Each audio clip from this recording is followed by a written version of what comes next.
All right, it's another Friday. Welcome, guys, to Do the Talk podcast. This is a real estate podcast. We talk about investing in real estate, we educate, and we make sure that we show up here every Friday to do this live. I am your host, Hamed. Ibrahim is going to be my co host today. Like we always say, this is not a get rich quick scheme. You have to work it before it actually work for you. So, if you're ready to learn how to scale up, this is the show to do that. Ibrahim, how are you doing today? I am doing well. Thank you for asking. This is another Friday. You said that. And I'm kind of excited because this topic is it's always in the mind of everyone. Okay. But some people don't know who to talk to about this because it's one thing to have one property and you get stuck, or two or three and you get stuck and you don't know how to move, scale up and all that. So today is gonna be an interesting topic just because we are here to break it down, the strategy, the theories and how you can get there. Of course, we want you to put all the knowledge that you're gonna get today, put it in action. It doesn't make any sense, or it's not gonna benefit you or I or us at Do the Talk if we dish out all this knowledge and you only keep it in your closet or your drawer. We don't want that. We really want you to put in the action, just as we are doing. So today the topic is ways to scale your real estate portfolio. It is a big topic because like I said, it comprises of a lot of factors, a lot of strategies, a lot of way to get it done. And I'm so excited. We have someone here, of course, my host is very knowledgeable about this. He's going to break it down to us step by step on how to really scale up. So, Ahmed, we can't wait to hear from you. What do people need to do? What are the ways to scale up in real estate investment? Thank you. Yeah, Ibrahim, thank you for you know, even showing up today. It's not easy. The hardest thing to do in this world is to show up. Once you do that, the other things will follow. But back to the topic. Um, Scaling real estate portfolio is just like scaling any other businesses. All right. And what do I mean by scaling up? Scaling, it means you buy the first property and now you are thinking of buying the second one. Then everything seems daunting. You are not clear on ways to go. You are not sure on what to do, and you just get stuck on that first property. You can't move past it. This episode is for you because we are going to be discussing ways how you can get past those hurdles, how you can get past those obstacles. So, the number one thing is a lot of people get stuck when it comes to finances. I have a client of mine that he was asking me a few weeks back, like, I just buy this property. How can I buy the next one? He started thinking about it early, which is good. However, he doesn't know how. So, and he asked the right questions. But there are so this episode is going to be, focused on the things that I discussed with him, and scaling is quite tough. But if you work with the people that are knowledgeable, it is easy. Number one thing that I see that people get stuck on is finance. Uh, how can I get money from my previous houses? How can I go past this? What will be, taxes and all that. So the easy way around financing in you know because you can use all these government loan to buy the first one, but it doesn't work on the second one because now you it does work, but now you will need a huge down payment, which makes a significant difference.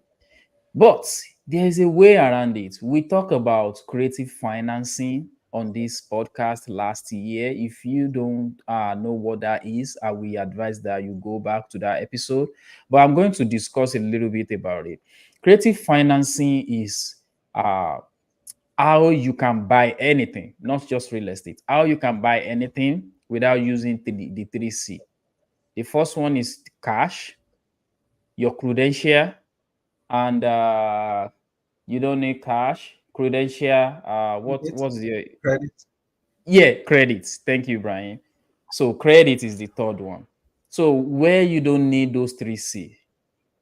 In some instances, you might need one or the other, but the idea is for you to be able to go around normal banking, be able to negotiate your way with the seller in such a way that you guys can work something out, that you don't need to go to bank to get money to finance that deal. So creative finance is divided into so many ways. I can only mention few because of our time, just so we can move quickly. The most popular one is seller financing. You know, Ibrahim have a house. I like the house. I want to purchase it. Ibrahim want to sell it. How can we, both of us, reach an agreement whereby it makes sense to Ibrahim and me, I don't have to go to bank to actually buy that house from Ibrahim? That is what seller financing is. So I can easily go to Ibrahim and say, Mr. Ibrahim, I want to buy your house, but what if instead of me going to the bank and get the loan to just to come and pay off your loan or to buy this house from you, how about I started making payments? I make a down payment just to commit to this. Then I started making monthly payments, weekly payments towards this loan and pay it down directly to you. And Ibrahim can decide to charge me interest. He can decide to do it interest free. That is Ibrahim's decision. But I'm using Ibrahim as a seller here. He has the power to decide if he wants to go that route or not. One good thing about creative financing is you can actually pay any price. If something is worth, excuse me, if something is worth $1 million, you can actually pay $2 million using creative financing and still be okay. Because come to think about it, if you buy a house of 200,000, by the time you pay everything off in 30 years with bank, you're going to be paying around 300,000-400,000. Right? So what if I give Ibrahim 350,000 now instead of the value of the house, which is 200, and he gave me 10 years, but 10 years balloon to pay. Balloon is when I have to pay it off. Right? Within that 10 years, in my own calculation, I already foretold that this house is going to be worth more than 350,000. And even if not, I'm cash flowing on that house the entire time. You see how it can work for Ibrahim, because now he can sell the house more than it's worth. And it works for me because now I can cash flow from that house without no stress, without going through bank, without having to bring cash, without having to have a 2-year working experience, and without having a credit score. So that is the beauty of creative financing. Another one is subject to, where I have to take over the existing mortgage. This is not assumption. Assumption is different from subject to. So subject to is I'm taking over the loan, the deed come to me, and I started making payments that you already arranged with the bank. I keep making that payment, and that is how simple it is. People complicated it. People have a lot of questions. I understand it sounds too good to be true, but it does exist, and people do it every day. I mean, people close subject to transaction every day. So that is another one. Another one is lease option. That is another creative way to buy a house. The only downside for lease option is the deed doesn't transfer to your name until you actually pay that house off, or maybe you finally go get a loan and pay it off. So lease option is where the owner get a chunk of down payment from you, typically around 10 to 15,000. Then you started making monthly payments towards that house. Some of the monthly payment goes towards your principal, while the rest go to the normal rent. And at some point, you will have to go get a loan and just buy out the seller. So these are other ways you can get around the financing constraint when it comes to scaling up. So The next one is going to be partnership. So I just discussed how financing is a problem in scaling and how you can go around financing. Now, the next one is going to be partnership. A lot of people don't want to do this, especially in our community that we serve, because we always see the problem in partnership. We don't always see the good side of it. Ibrahim and I have been a partner on this show for a year now, and we are still doing it. Believe it or not, we are partners, right? So if I'm if I'm not here, the show still continue because Ibrahim will show up. If Ibrahim is not here, we have been managing to be here every single time. But what I'm trying to point out is having a partner have its enormous benefit. So let's say you have the knowledge and you have the time, but you don't have the money.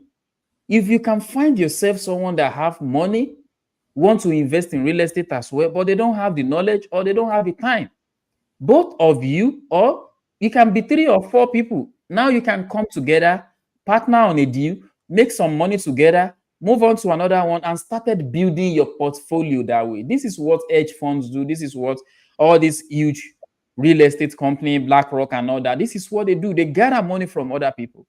We can do it among ourselves as well. So partnership is very, very huge. It is powerful, especially if you can structure it the right way. If you structure it the right way, you have the right paperwork, you have everything going. Even if someone like decide to walk away, you guys already have everything planned. But guess what? If everything works fine, now with your knowledge and time, you can get into owning a property, owning a house without having the money. And if you continue that way, you can end up having 3, 4, 5 houses and started making huge cash flow coming in for you monthly just by providing the time and the knowledge that you have. And the other guy that is have a very good job, doesn't have the time, doesn't have the knowledge, now have a house because both of you can partner. So you can scale up your portfolio by partnering with someone that have what you lack. It's as simple as that. So by finding someone that you guys share the same goal, the same drive, the same energy, you can be a build a real estate empire, real estate portfolio by doing that. So we talk about how you can get around the financing, and we've talked about partnership. The next one is upcoming market, investing in upcoming markets. This will require a lot of patience, but if you can do it, it is very rewarding. Let me explain what I mean. If you invest in an upcoming market, what I mean by market, it can be, let's take Danville for an example. Danville is an upcoming market. It is very close to Indy. It is very close to some good area like Avon, Brandsburg, Plainfield, on the west side of Indy. So it is very strategically there right now, and it still qualify for USDA. If you are looking for what I mean by USDA, you can go back and watch some of our episodes. We've explained USDA so many times.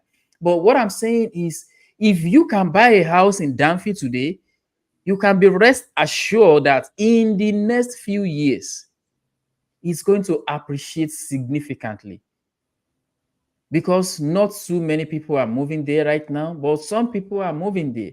But in the next few years, all these other areas that I've mentioned that Danville is close to are going to get saturated, and people are going to be moving out and towards that area. And that will increase the value of the house that you buy 100,000 now. In the next 5-10 years, it's going to be 3 times or 5 times more than that. And with that, now you can refinance and take that money out and keep investing and keep buying in upcoming market. That is one example. Another example of upcoming markets is finding a distressed community, a distressed area where other investors are moving in. Buy a property there, because when all of you guys, I mean the investors, when you guys all renovated the houses in that area, guess what will happen? the value of houses in that area will increase. The value of the quality of people in that area will change, because it's no longer distress. It is now a really nice neighborhood to live in, and the quality of people determine what neighborhoods looks like, how safe it is, and all that. So there's so many ways you can go into upcoming markets, and there are some financing that is even available for it. Part of it is using hard money, part of it is USDA that I mentioned earlier. So this is another way you can get your feet inside the real estate and scale up your portfolio. So upcoming markets is a very good one. Another one that we always scream about on this podcast is house hacking. When you house hack, it is just you have like when they always say the ceiling is the limit of what, you have no limit with house hacking.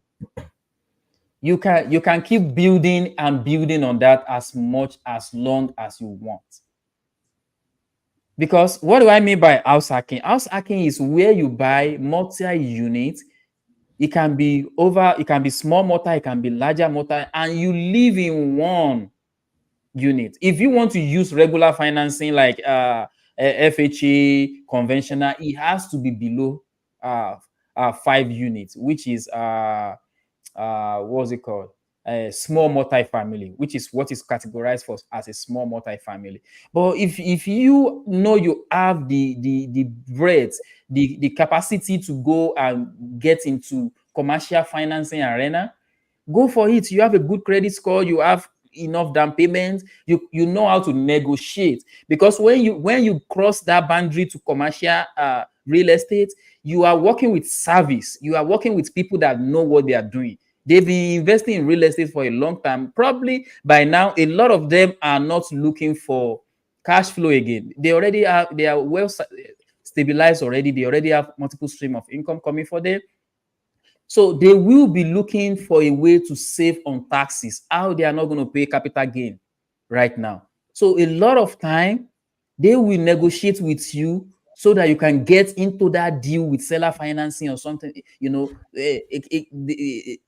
an arrangement of that sort, where you can get into that without even involving the bank at all. So what house hacking is you live in one of those units. It is multiple units. You live in one of those units and you rent out the rest. But it is your primary residence, so you have some benefits on it, like homestead tax. Ibrahim can explain further on that. I know what it is, but it is not my arena by any means. If you live in a house, it is your primary residence, and you own that property, you can claim homestead tax on that property. You don't know what that means until you move out of that property. That is when you're going to know, like, oh, I've been saving a whole lot of money this time, because your taxes is going to skyrocket once you move out of that house. But living in it is saving you money. Now it is your primary residence and you are also making money. You are living free in your house. Housing expense takes 30% of everybody's paycheck. If you can save that 30%, that means you can scale up fast. You can buy multiple property fast, as quickly as you want. That is what we are discussing today. That is the power that house hacking have. Finally, this final one is going to be on the tax side. So let's say you have a property that is worth 500,000, and the loan that you have on it is what's it called? Is let's use 200,000 for an example. So you have a loan of 200,000. The house is valued at 500,000. Now, this last one is called 1031 exchange. You can sell that your house of 500,000. You pay off the loan of 200,000. Now you have a gain of 300,000. Instead of you paying capital gain on that 300,000, you can use that same proceed to get into something of equal value or standard or higher. What do I mean by that? You have to buy a house that is within the range of that 500,000 that you just sold, or something that is more. With 300,000, that means you can buy a property that is worth what's it called? A property that is worth 1.5 million. Because 300,000 is going, if I'm Ibrahim, please correct me if I'm 300,000 is going to be 20% of 1.5 million, right? I believe so. Yes. So now you can buy a property that is worth 1.5 million with 300,000, 20% down, right? You see the power of equity. So this doesn't just happen. You must have buy that property for a long time to have such a huge equity in it.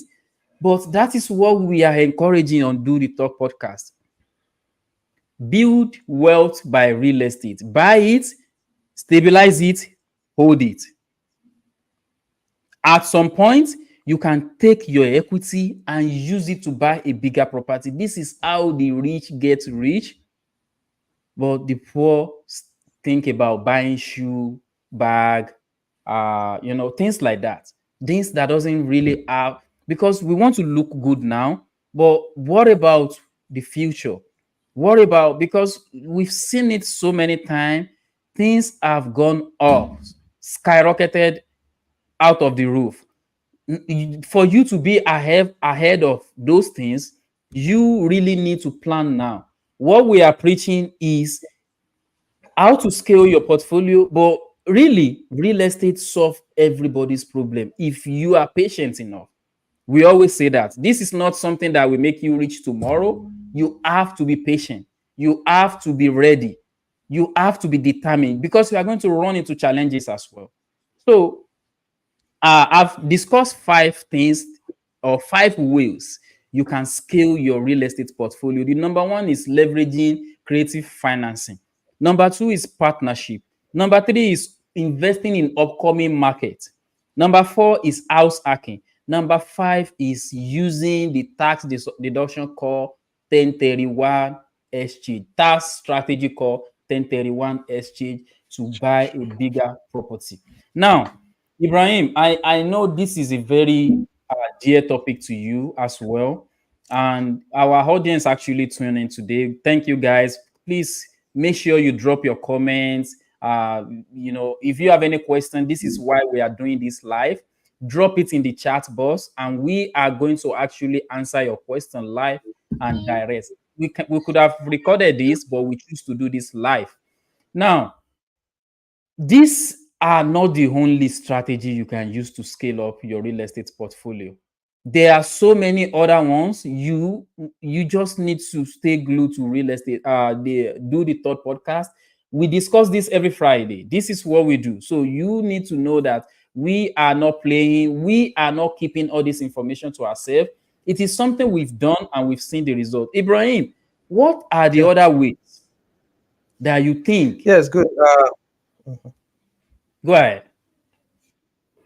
Okay, thank you. Sorry for not letting you to land before I picked it up.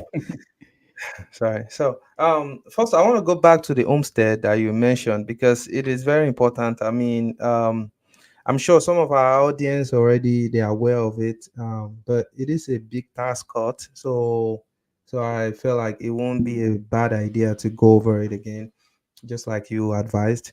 So homestead is like a tax break that the government gives the resident in that state or in that city. So it's homestead is everywhere in the US, so it's a way to kind of decrease the amount that you pay on taxes just because you live there, like an incentive. But when you use that property for investment, then the tax becomes commercial, like a regular tax. So it will double technically. So homestead is a big one. You want to make sure you get it. If you and again, the good thing is the way they kind of systemize homestead now, where if you buy a home today, automatically the title company will file homestead for you. but Yeah. they would like you to verify it just in case. I mean, nobody is perfect. The system is not perfect, so there might be an error or anything. But they will file it for you. That way, you can get your homestead. Now, for folks that have two properties, now the homestead would drop on the other property. So that other property, the taxes will go up. For some people, they might not notice it right away just because in Indiana, we are taxed in arrears. So the tax for this year, I mean, the money they collected, I think April, around April, they collected some money with May. That was for last year. So the one we're gonna pay next year, it will be for this year. So that's how it is in Indy. Um, so you want to make sure you have your homestead. So for some people, they don't know just because they bought one home now, they bought the second home, and the homestead takes a while to kick in. And so you might, when your tax letter comes in, it might look so huge just because you might not be expecting that such. Um, because each person can only get one homestead, Yeah. each family. So when you are married, you and your spouse can only get one homestead. um of course, if you are not married, everyone is living separately, then you can get your partner can get homestead. So by the way, make sure you get a homestead. It's good for you. It's gonna help lower your taxes, and at the same time it will make you scale up faster just because you save about average of 500 to 1000 something every month. Now I digress. Let me go back to the main you know I shouldn't say main. It's part of what we are talking about. Even the homestead is part of it. Yeah. So I should go Absolutely. to other factors that you can, leverage on so you can scale up faster. Um, One of it, I'm not trying to make Ahmed feel special or flatter Ahmed, but that's the truth. You need to have a property manager. I said that for a reason because, well, let's say you have a business, okay, and you are not making sufficient amount of money. You don't know how to get more money, okay?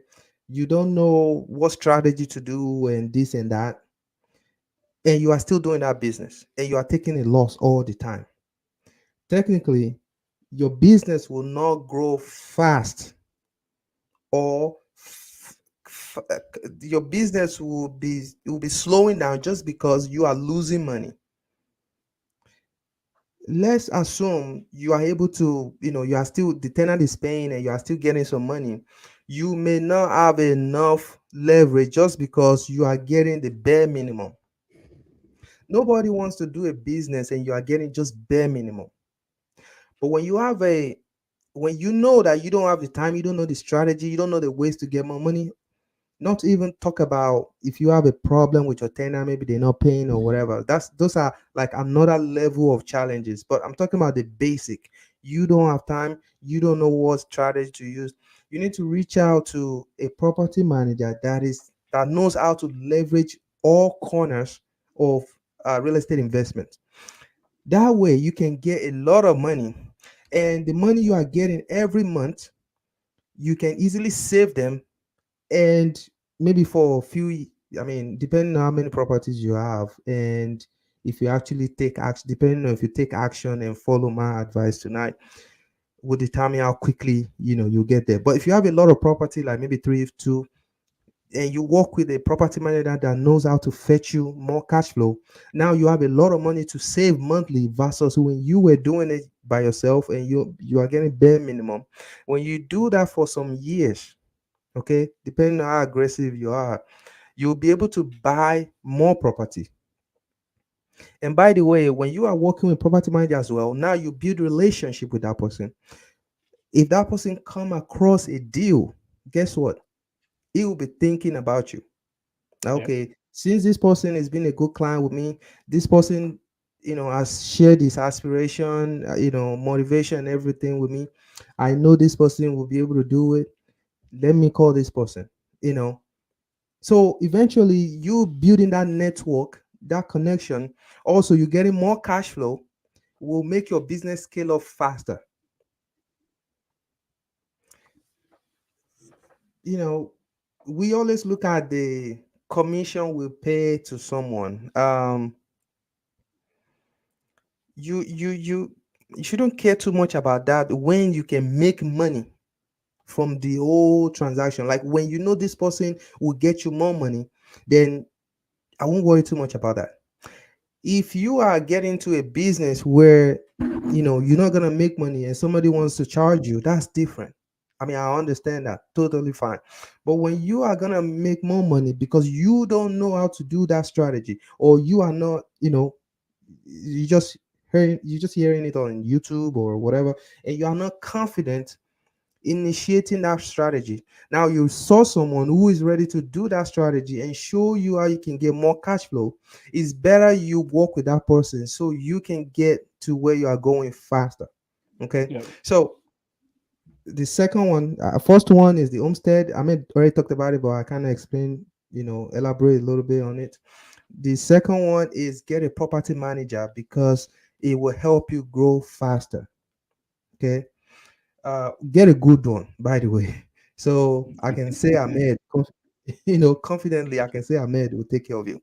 Now, the third one I want to talk about is look at all your expenses.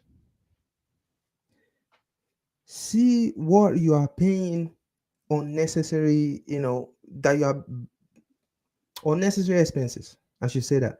For example, we pay for insurance. We pay for people cutting the grass. We pay for people. I mean, if you are doing middle term, you might have a cleaner. You might have or if you want to renovate, you might have to call a painter. You might have to call electrician, and all those professions they are charging you, and these are expenses. Let's be clear. I'm not saying go and get a non-professional person and damage your house. That's not what I'm saying here. I'm saying that get a professional person and also try to make sure you are not overpaying for that service. You can get a professional person, but the fact that even if you have a one single house, the fact that you are working with a property manager, you can say, hey, this is I want to do this electrical problem, or let's say the wire is bad or socket outlet is not working. I want to do this outlet. The person charges a particular amount. You can actually tell that person, if you can fix this out from this outlet for me, I know a property manager that I can connect you with, and you know, technically, if you work in hand with that person, you might be their preferred electrician, and for that reason I will appreciate it if you can give me some discount. What you have done is that you have let that person know that you are resourceful because you know someone that can fetch that person more deals or More more jobs. business. Yes. So you are saying just because you have one property, now you need to look for a way to make that person feel like, okay, even though it's just one job, you know how to get them more jobs. Okay, get that person more job. If you have multiple properties, you join, like, kind of combine the services. Like if you have, you know three houses have issue, kind of make them, bundle them together and leverage on that and say, okay, I'm gonna give you three deals if you can, give me some this kind of this and that. So a good and a professional person who understand a good customer service, understand the value of building a relationship, he or she will give you a discount just because that person sees that you are trying to grow and you are trying to negotiate as much as possible so you can have more money in your pocket. Of course that person wants money as well, but professionals, people that understand the value of relationship will try to work with you just because, hey, they also want consistent, Yeah. recurrent job. Yeah. Okay. So don't be scared to negotiate, don't be scared to explain your situation. Okay. And worst case scenario, I mean, not everybody will accept that. The person will go and you look for another professional. There are tons of professionals out there. You just have to know where to go. Yeah. And this scenario I'm painting right now, I'm painting the scenario of you approaching that person yourself. How about this? If you cannot do it, use your property manager to let that property manager help you navigate and get someone to help you fix that issue for less. Moreover, that person has more knowledge than you anyway, like in that field, just because that's what he does. He knows how to get things done, just because he has multiple property that he's managing. Him himself probably is also an investor. So you want to tap into people's knowledge, you want to benefit from your circle. You cannot Nobody will get rich independently, like without working with other people. Yeah. It's not possible. You have to really get close to people. Try to, you know as you're providing value to them, try to receive value from them. Okay, and people will not have problem returning value to you if you give them value. Yeah. Some of the issue, or um some of the complaint, or the unfair treatment that we people talk about around, is that many people wants to receive value, but they are not ready to give out value. That is the unfair part of it. But if you are willing to give out value, people will see it and they would like to reciprocate. It's a normal human response. Okay. So there's nothing like, something for nothing. You definitely have to give out something to get something back. And it can be as little, and we are not even talking about money here. It can be as little as, oh, I know somebody that can help you do this. I know someone that can, guide you. Just for example, do the top podcast to your friends, your family, your cousin, your neighbor, your co-worker. That's one value alone, because you are technically passing the channel where they can get real estate knowledge, where they can be, independent, in investing in real estate, where they can see how they can practically put in action of whatever they've learned. I said that earlier. It's not about just learning. You have to get into work, you know. And every Friday we always hammer hammer on this. Put in the work, you're gonna be financially independent. Put in the work, you will be financially successful.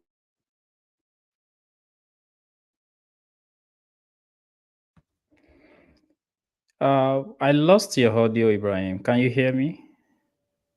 Oh, I'm so sorry. Okay. I'm so Go ahead. so I accidentally clicked mute. So sharing do the talk with them, it's one value that you are spend with your family, your friend, your coworker, because now you've gave them a channel where they can learn how to invest in real estate, and eventually they will see that value. And of course, if you need anything concerning real estate, now they know that you are passionate about real estate. You want them to be financially independent, so they will love to give back that same value, or even more, in a greater length to you. So it doesn't have to be money. When we say give value, it doesn't have to be money. It can be anything. Okay.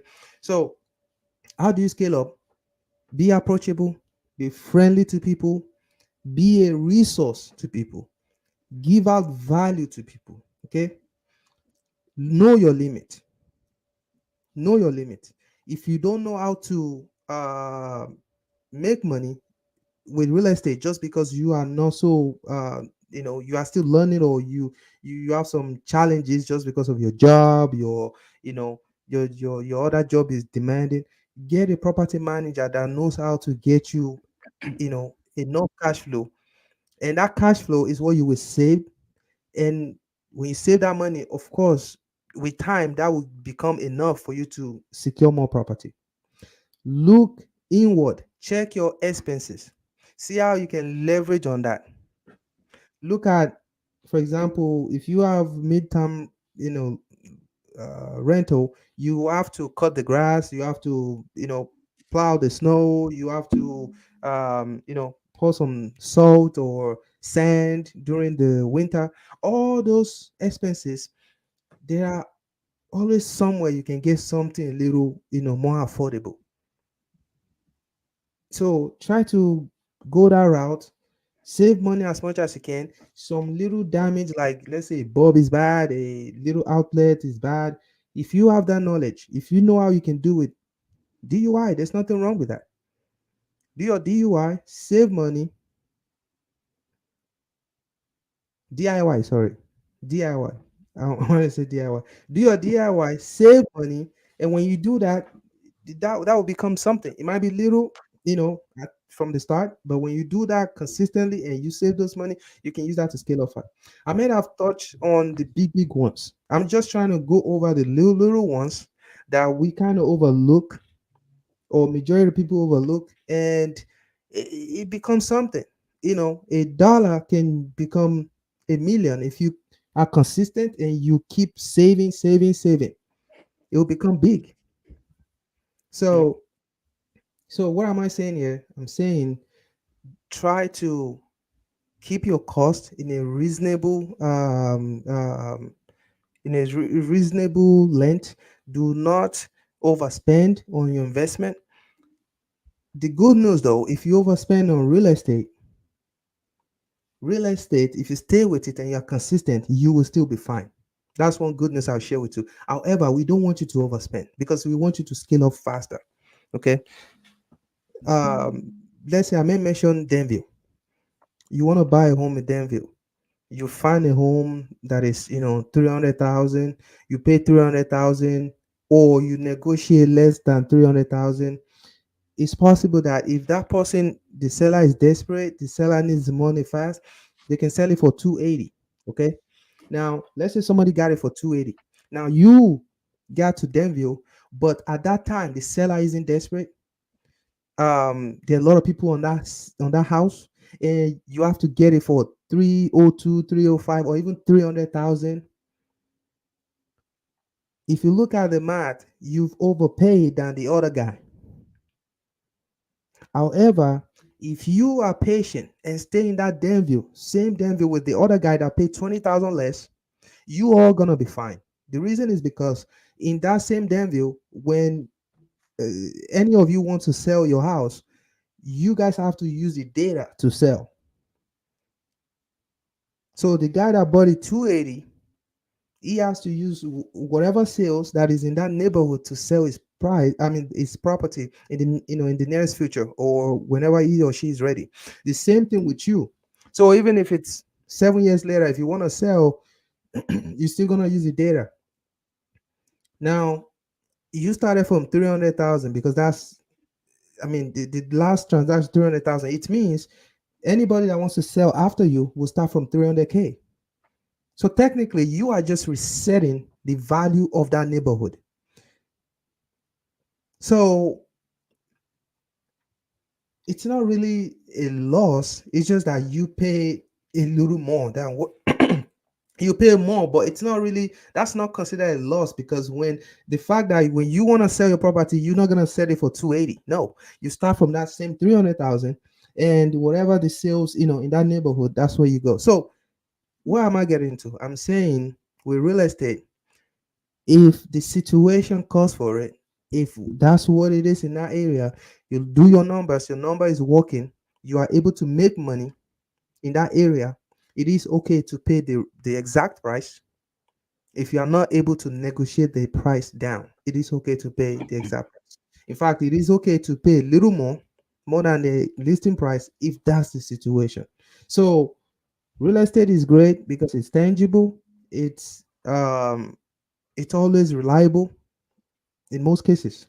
Okay. So and don't be afraid to ask questions, get to know people, try to see how you can get better and better in your investment. And of course, when you associate yourself with people that are knowledgeable, you will get that information that you are striving to get. Ahmed, um this is a kind of topic that people have to really put in the action, and try to see, oh, how can I, for example, the insurance.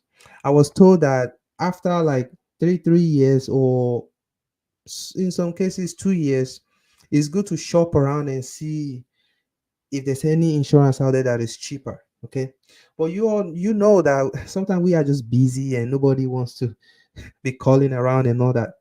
I kind of have an answer to that, but I don't know if you are okay to really mention that, but this is what I think the answer to that is: to get a property manager, someone that can do that for you. Because if you don't have the time to do that, someone that can be like your second high out there, making sure your investment is okay. So, Ahmed, am I correct, or do you think there's another angle that people might, you know, maybe I'm over emphasizing on property management? Because I feel like property, when you have something, the way you manage it, it matters a lot. So go ahead. Yeah, thank you, Ibrahim, for sharing all the knowledge. So property manager, people kind of don't know what it is. A lot of time I have to even tell my clients, like, I can do this for you, right? You don't have to do it. I can do it. That is part of the service that we provide. And they'll be like, oh, you do that too? Yes, I do it. We do it. So what you just mentioned is one of the numerous things that a property manager can do. And some people that actually understand what a property manager can do also think more of I can just let it go and that is it. No, the check just come to me.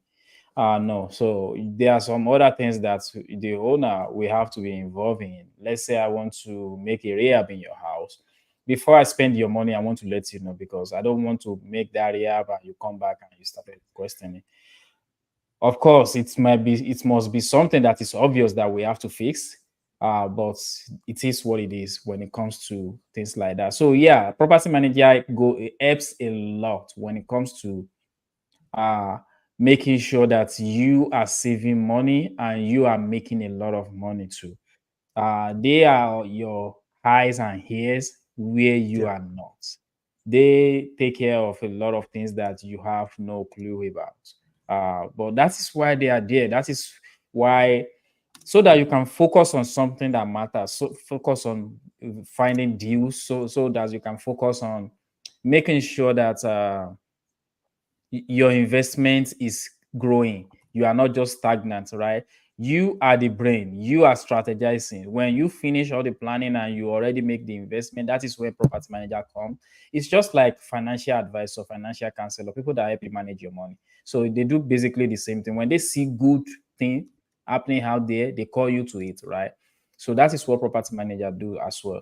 But one final point before we started answering the question. We kind of have a couple of questions in the chat today, which is a Yeah. good thing. Thank you guys for dropping it. Uh, Yeah. this really relates directly to the topic of today, which is how to scale up your real estate portfolio. Talk about what you want. You want 10 houses? Talk about it. Be open about it. Even if you don't have a solid plan or how to get to that point now, start talking about it because you don't know if Ibrahim drove by a 4 unit apartment that they want to sell today. I don't know. If I don't say I want to buy 4 units, Ibrahim will not probably think about telling me, oh, I drove past a property today. So publicly talk about your goals, publicly talk about what you want, and be flexible. Don't be rigid. When you see something that don't 100% fit that box, you can play around those things and wiggle around it and make sure at the end of the day you get to the point that you are getting to. So publicly talk about your goals. This is another way to scale up. So I always tell people, oh, I want to, in my next year I want it to be 4 units, 8 units or more. I keep I keep an open mind. I want it to happen, but I still tell people this is what I want. I publicly discuss it and I'm very flexible about it. So this is not something that a lot of people pay attention to, but it is a strategy to grow as well. Because where you're talking about it, a lot of people that know how to get that thing around that place. We talk like because people want to help, people want to be boastful. I told him that, right? So they will tell you it's okay to be the dumb best in the room. It's actually Yeah. okay. When you are around people that are smart to you, just keep quiet, tell them what they need, what you need, and a lot of time they will find you the solution.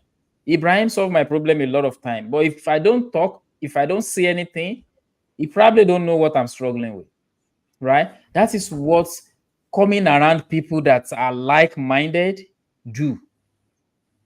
When you are around people that are thinking the same thing you are thinking, even when you're about to get stuck, we call ourselves to attention like, hey, bro, maybe you should be flexible a little on that. And I'll be like, yeah, I'll think about it. Things like that happens when you are around people. So make sure you surround yourself with people that progressive talk doesn't look like boasting to them. Because there are some friends, if you are talking, you want to buy a 4 unit property, it looks like you are boasting to them. It looks like you are showing off. You are showing off like you have a lot of money. But for a progressive mind, they know that is a challenge for you. What will comes to their brain is how they can help you solve that problem. So you want to keep a progressive mind around you, and when they see opportunity, they will be calling you anytime because you've talked about it around them. So Ibrahim, let's go quickly to the questions real Yeah. quick. So Donald, I have a lot of questions for us tonight. Yeah, I can. I texted her, I can answer one of it. So Okay. he mentioned when you after doing a reno, can you reach out to the insurance company to lower the, of course, the insurance coverage, like the payment. So my Yeah. answer to that is I'm not sure that will help, because the insurance, when you, let's say a house is is dilapidated and is distressed, the value of that house is very low. Okay, so most of the time they won't even cover that house. But let's say they cover that house, they really go with the value of that house. Most of the time it's going to be low value. Okay, and when it's low value, the payment is probably going to be cheaper. But when you renovate the house and you now do an appraiser that shows that this house has more value, now they want you to pay more, because they cannot cover a house that the value was 150. Now that is 250, they cannot cover it the same price. What I think will help is to show a proof that you have fixed all the problems, or the major problem in that house. For example, you have a proof of you repaired the furnace, you have a proof of you repaired the water heater, you have a proof of you change the roof, or you change the drywall, or this or that. All those proof, send it to the insurance company. But you are not sending it to them to get money from them. You are just sending it to them for them to know that, hey, I fixed all the mechanicals and everything. Now your insurance may go down, because now the way they look at your house before, it's more stable. That's how they look at it. So you might get discount on that, just because, or if there's a sprinkler, like a fire service sprinkler in front of your Mhm. house and everything. But when you are Security trying, system. yes, but when you are trying to use a value of the house, the higher the value, the more you pay on insurance, because they have to cover that coverage of that price if anything happens. So that's why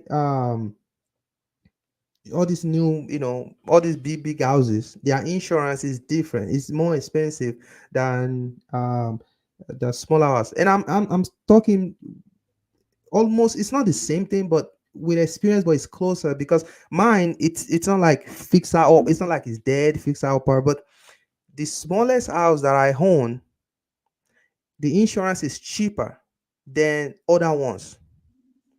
One of it I'm paying just 570, and this is a not regular insurance, this is a landlord insurance. I'm just paying 570. But I have some that I'm paying 9 something. Why? Because, excuse me, those have more value than this one. you know so um I don't know if that answer his question, but that is what I believe the insurance. I mean, there are other factors like, you know, the area, the is there security system, is there how old is the property, um, different kind of factors. Some people, in fact, some people are saying your race also count. I don't know about that, but different kind of factors, will determine how much is the you pay every month. All right, so let's go to the next question. I'm going to take this one too. It's also from Donald. Donald bombarded us with a lot of questions.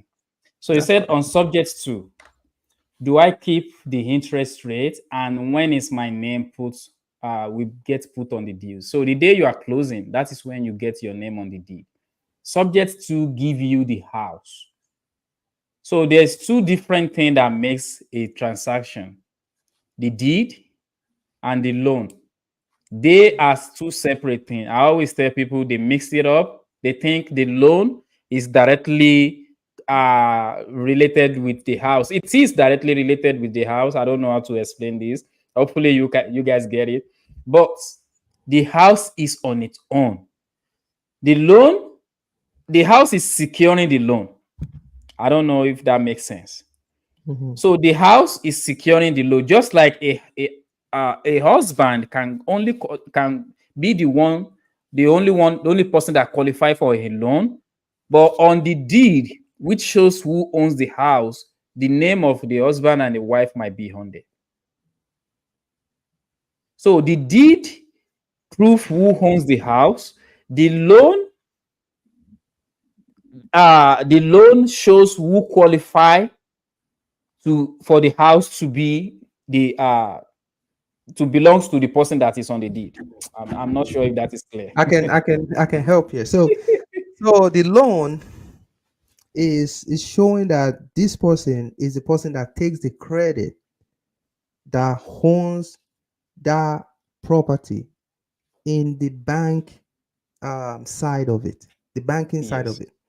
Now, Yeah. the title, it's really saying this person owned this house in the government side of it. So it's two different Yeah. things. The banking separate, Yeah. even though some loan is associated with the government like FHA because they insure the loan. However, it's still separate because deed is saying this person registered this house on their name with the city Yeah. in that state. Yeah. Yeah. Which one has more power? They both have power. But here's the thing: someone who's on the loan, if you ask me, it's not as it's the same thing. But I would prefer to be on title than I was I, waiting for where you're going to end that. yeah, I'll prefer to be on title than being on the loan. Yes, that Okay. the title take precedence.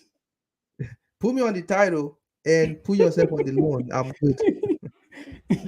All right. The I think it's a two-part question. The first question is, am I keeping the rate? Yes. So Oh, subject to you are taking the already packaged loan, you are taking over that loan. So the interest rates stay the same. Every agreement on that side stay the same. Everything stay the same. Only thing that is changing is the deed. The loan side, nothing happen. In fact, the bank doesn't have to know that you are transferring. They don't need to know. The only thing that needs to change is the government side, like Ibrahim explained. So let's move quickly because we are coming up on our time.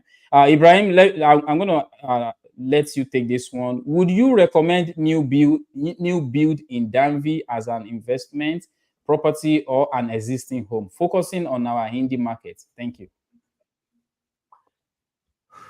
so it's kind of tricky because it depends on what you are trying to do with that property. Because we always advise here that you want some cash flow, especially when you want to scale faster. If let's say you don't need that cash flow, you just want equity, then you can buy a new build without even thinking about it twice. As long as you are able to lease it out, then you are good. But if you also want cash flow and you want that equity as well, you have to make sure that area is good for it. So let's assume you want to do midterm leasing in Denver. So the middle term leasing that you might be thinking about, that am assuming, because I don't have a property in Denville for any kind of investment, that I'm assuming that it might be okay, is you have to kind of include temporary housing with your middle term. You cannot just stay on one strategy. You have to kind of mix the strategies, because with temporary housing, it has nothing to do with the Airbnb thing or any just it's there for whoever needs a temporary housing in that Denville, because it's that same school zone. So you benefit from that. At the same time, you are open to short term, like VRB, Airbnb, Booking.com, and all that. So to answer your question, I believe if you buy a new home in Denville, new construction, and you are patient enough, you will benefit from that, because the builders, they try to keep the value, like in fact they try to keep increasing their price. And while they are increasing their prices, it's helping like it's helping your equity. Your house will keep getting appreciation every time they increase the price of their home, because of course you have to look at it as your house is still new. Anything less than 10 years or less is considered brand new. So you're gonna benefit from all those equity. The fact that they are, I look at them as they are greedy. They just want to keep that high price, even though the interest rate is high. They will rather give you money to buy down the rate down than lowering the price of the house. So my answer to that is, if you find a good deal in Denville, you don't have to buy the biggest house in Denville. You can build a house there that is reasonable. Matter of fact, you don't even need to build it. You can just go for a house that someone else has built, but he or she could not close just because of various reasons. Then you buy that, and before while you're buying it, you negotiate with the builder that, okay, hey, I'm gonna grab this. I have the down payment, but can I pay so amount? And you show them a pre-approval that you are qualified to get the property. The fact that you show them that you have your enough down payment, you qualify to get that particular loan. In most cases, you get more discount. And the fact that the house is ready and they're ready to push it out, I mean, sell it, they will give you discount. That way you can, but don't forget, you need to check the covenant in that area. Check their CCR. Make sure you are able to do middle term leasing, short term, or long term, depending on what strategy you are going for. Here we are preaching all the strategy, depending on what works for you in that area and how aggressive you want to scale up. So I hope that answered the question. You can buy a pre-existing house if that works for you as well. So, Yeah, I think we answered his question. Every other thing is comment and acknowledgement of the answer we gave. Thank you. He is actually boasting of the property management, the proper his property manager. And by the way, guys, Donald is ACO property client, and thank you for always being joining this podcast, Donald. Yeah, you're gonna be on here very soon, so don't worry about it. We're gonna interview you, and you share your experience on this podcast. So, Ibrahim, if people want to buy a house, they want they want your knowledge on what to buy, where to buy, how to qualify, and all that. How can people reach out to you? yes, they can uh, DM me at IB Rotos on Instagram, on TikTok, IB Rotos. You can text me there. You can call me 317-728-0213. If you would like to, make some research before calling me, you can go to ibrealtors.us. Search for your home and give me a shot. Whichever you like, send it to me and we'll go from there. Okay. ibrealtors.us. So Ahmed, how can they reach out to That you is now? what is When scrolling up on top. Yeah, I have the ibrealtors.us up running already, so Oh, people okay. should be Thank you. it should be easy to see on the screen. Let me take Yeah. down the comments from the top, but that is his website up top. You can always go there and search for houses. I was actually amazed on what is on there. You're looking for on market deals, distressed property to rehab in a good location. You know, we always encourage you buy distressed property in a good location. It's going to Yeah. perform because it's in a good Yeah. location. Yeah. You can reach me on 765 240 7932. I always forget that number. I don't know why. You can reach me on there. You can DM me on Instagram, official Ahmed Lawal. Anything real estate at all. If I don't know the answer, I will make sure I find you the answer. If I don't have the resources, I don't have the bandwidth for the resources, I will make sure I show you someone that have the resources. A lot of people reach out to me, share the number of contractors, share the number of things that they need to them, so that we work together and grow together. That is what this podcast represents. So Mm. until next week, be safe. We see you next week, Friday.